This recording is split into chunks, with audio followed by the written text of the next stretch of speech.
میں بیسیکلی طبعاً آوارہ گرد آدمی ہوں، میں ڈکٹیشن نہیں لیتا. میں سمجھتا ہوں میں نے زندگی پہ خودکش حملہ کیا تھا. پہلا سیاسی رومانس ذوالفقار علی بھٹو سے کیا. آج کے شاعر، ڈرامہ نگار اور کالم نگار حسن نثار نے زندگی میں اتار چڑھاؤ تو بہت دیکھے ہوں گے. جو بہت پینفل فیزز تھے لاہور کے زمانے میں، اس جیل سے آتے تھے اس جیل بھیج دیے جاتے تھے. تو کہتے ہیں نا کہ غم اور خوشی، دکھ اور سکھ، بچپن بڑھاپا، اٹ از اے پیکج. سو میں نے اتار بھی انجوائے کیا ہے، چڑھاؤ بھی انجوائے کیا ہے. لائل پور میں پرورش ہوئی، تعلیم کہاں کہاں حاصل کی؟ I was born in Rawalpindi in 51.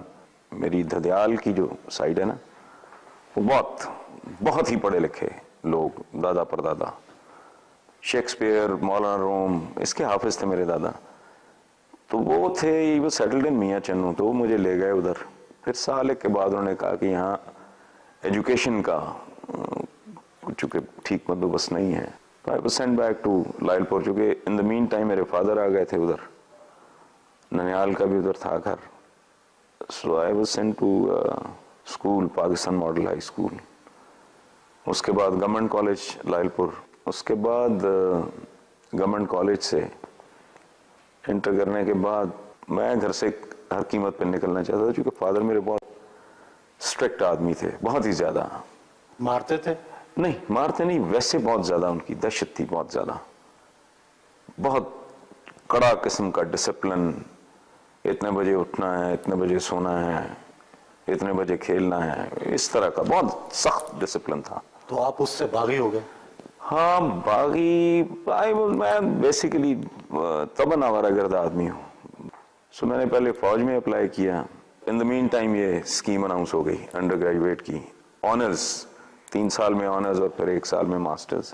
So economics department میں ہم نے ایڈمیشن لے لیا اینڈ آئی بیکیم مور اور لیس انڈیپینڈنٹ. وہ جو فادر کا تھا وہ ڈسپلن، اس سے میں نکل کے نیو کیمپس کے ہاسٹل نمبر 1 میں، جسے بعد میں قائد اعظم ہال کا نام دیا گیا.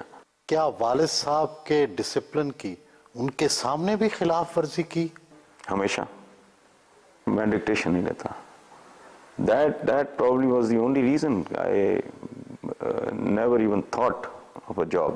مجھے لکھنے کا کام بھی اسی لیے شاید زیادہ اچھا لگا کہ اس میں آپ کا باس ہے سچ کو ہوتا نہیں. You happen to be your own boss. دھنک میں قلم کاری سے نام کمایا، پھر فلمی شاعری کی، نگار خانوں میں بھی گئے اور جیل کی سیر بھی کی. طبیعت میں بے سکونی ہے یا تقدیر بے رحم رہی؟ نہیں، تقدیر بے رحم نہیں رہی.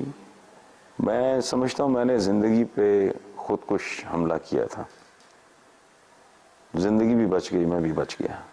ایک طرف سنتوش کمار وہ چھوٹے بھائیوں کی طرح، بچوں کی طرح ٹریٹ کرتے تھے. کہاں منیر نیازی صاحب، ان کے ساتھ بہت پیار محبت کا تعلق تھا. کہاں معراج خالد صاحب جو ہمیں پیار سے مرشد کہتے تھے. سو یہ اتنی زیادہ ڈائورسفیکیشن ہے، اتنا تنوع ہے زندگی میں، تو اس سب کو حاصل کرنے کے لیے اس کی کوئی نہ کوئی قیمت تو دینی پڑتی ہے نا.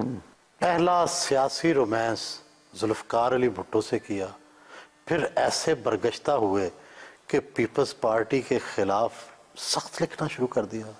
میں اب ہیرو ورشپ پہ بلیو نہیں کرتا.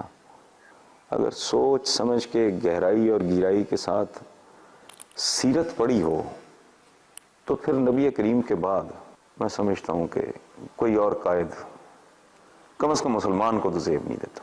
پڑھے لکھے حسن نثار کو کیا ضرورت آن پڑی تھی کہ ریڑھی لگا کر بیٹھ گئے؟ نہیں، اس میں یہ تھا کہ جب گھر بار وہ کسی مسئلے پہ میرے فادر نے، اللہ انہیں غریق کی رحمت کرے، انہوں نے میری والدہ کو کہا کہ یہ اسے سمجھاؤ کہ اگر یہ اپنے پرنسپلز کے تحت زندگی گزارنا چاہتا ہے تو اپنی دنیا میں اپنے پرنسپلز، میرے گھر میں میرے اصول. میں نے کہا جی آج کے بعد میں والد کا دیا ہوا نام بھی استعمال نہیں کروں گا. حسن نثار is not my real name. میرے والد کا نام تھا میاں نثار الحق، میرا نام ہے اسرار الحق. سو تھوڑے سے پیسے جو میں نے لیے تھے اس میں میں صرف ریڑھی لگا سکتا تھا.